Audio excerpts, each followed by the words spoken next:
Hey out there. I have a camera-enabled laptop now, so I figured I should give video blogging a chance at least once.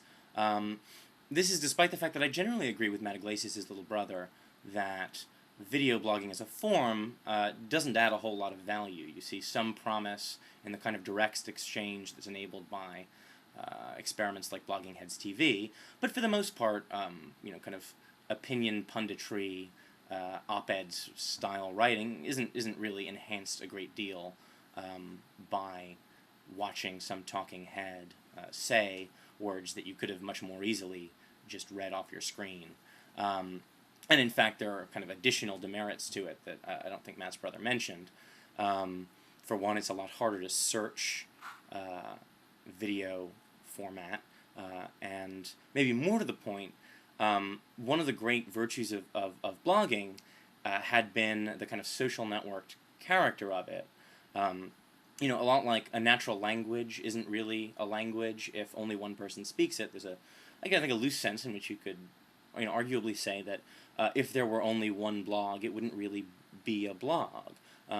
What makes this such a distinctive medium is that it's in a way collaborative, not collaborative in an intentional sense where we get together as a conscious group to do something, but in a distributed sense where someone will write something and another person can then take a piece of what's been written and expand upon it or critique it or fisk it, and it's a lot harder to do that, obviously, also, if not impossible, in the video format.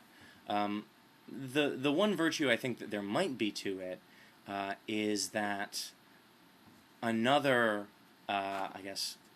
benefit of blogging has been its sort of demystifying power. And I don't just mean the way it's a familiar way that it's demystified mainstream media, mainstream newspapers by allowing ordinary people to fact check something or expose hidden biases, but also in the sense that it reduces the gap between a writer and the audience, where even if someone has this sort of patina of expertise as a law professor or an economist or whatever it is, the reader has a much more immediate kind of contact with the writer and can go into the comments and say, well, here's a link to something that shows that you might be wrong about this, or you can argue them and engage them directly. So it's not just a voice in a newspaper article, that's quoted as the authority on something. It's another voice in a conversation, and it's seen as such. I mean, I do think that really changes the way we interact